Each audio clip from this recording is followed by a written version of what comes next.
Good day everyone, I am Angie. Together with my partner, we will discuss about the smart machine and machine learning. But first, let me discuss the smart machine. Smart machine are the technologies that deals with high levels of complexity and uncertainty. Decision making based on probabilistic understanding of text, multitude of uses, some gauge person feelings by explaining facial movements and etc. A smart machine is an intellectual device that uses machine-to-machine technology. Smart machine also includes the robot, self-driving cars, and other cognitive computing systems that are able to make decisions and solve the problems without human intervention. There are also an impact using the smart machine. First, in coming years work of delivering goods will be done through drones. Your soft job of delivery boys will go off. Of waiting for doctors for hours and then waiting for reports to start treatment, now the patient will get immediate treatment by telling symptoms to robots which analyze data and start treatment as soon as possible along the better accuracy. Second, uneducated people will be privileged to use smartphones with the help of personal assistant. Third, disabled people get a chance to ride a car through cars, driverless cars. Fourth, decision making among managers will get faster. No more waiters, room service providers required since all chores that is from bringing and serving food to moving luggage to cleaning will be done through smart machine. Fifth, everyone will get to improve his skills. 6. No need to hold camera for selfie and wait for a long perfect expression will be over as Jebu has come to click features along with option for video chat. Job will be lost as it seems and analyzed that 1 in 3 jobs will be taken by the smart machine by 2025. Of course, using smart machine has also risks and benefits in our life. First, let me discuss the risk that smart machine causes us. Of course, will smart machine takes your job? Jobs will be in threat, but insurrection kill all human. Human may prefer robot lovers, thief or crime, leading to destruction or disruption due to the competition. So of course, using smart machine also benefits in our lives. Just like we perform the task immediately and high accuracy, smart machine handle tasks previously required human judgment, improve the quality and productivity, and Intel will help to reduce the labor force needed, increasing the company's profit. So, good day everyone. I am Alvin Dosari Parip, and today I will talking about the machine learning. So, a machine learning, filled with AI, empowers computers with the ability to learn from data and enhance their performance without direct programming.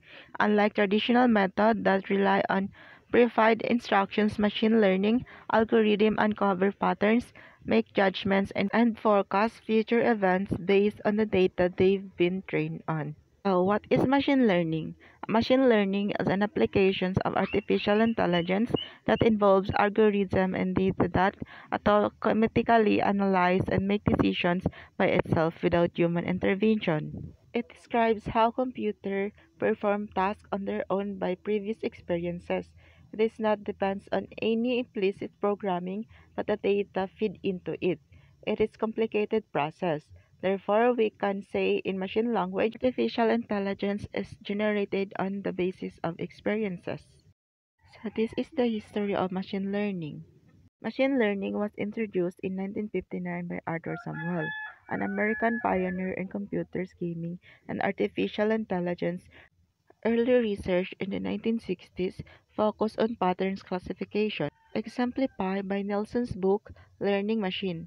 This interest continues in the 1970s with contributions from Duda and Hart. By 1981, neural networks were being trained to recognize alphanumeric characters and symbols from computers' terminals. Modern machine learning has two key objectives.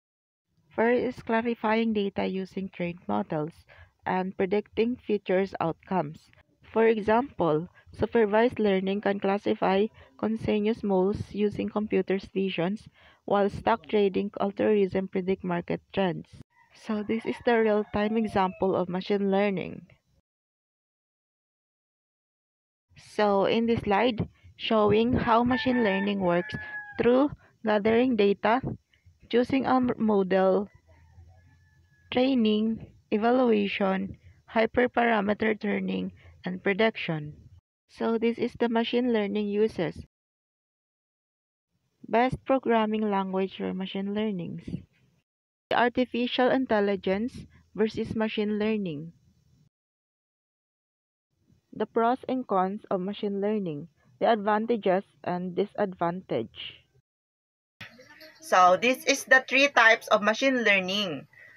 First is the supervised learning, second unsupervised learning, and the third one is reinforcement learning.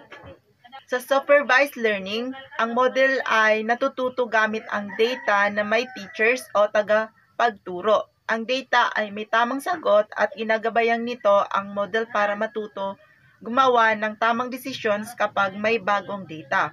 For example, isang routing software ang natuto hanapin ang pinakamabilis na ruta based sa traffic at kondisyon ng daanan. Unsupervised learning. Natututo ang model sa pamamagitan ng pag-obserba at paghahanap ng patterns sa data kahit walang labels o sagot. Ginagawa nitong magkapareho ang data sa mga clusters o grupo. For example, kayang hulaan ng isang machine kung aling mga estudyante ang may potensyal na gumanda ang performance sa exam based sa nakaraang score ng buong paaralan. The last one is the reinforcement learning.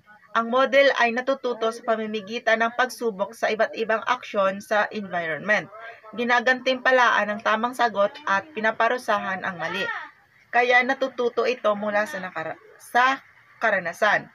For example, isang agent ang natutong magmaneho sa simulator. Natuto ito sa pamamagitan ng pagtanggap ng puntos kapag tama at pagbawas ng puntos kapag mali. So we have a simple overview of some techniques and algorithm in machine learning. Furthermore, there are more and more techniques applied machine learning as a solution. In the future, machine learning will play an important role in our daily life.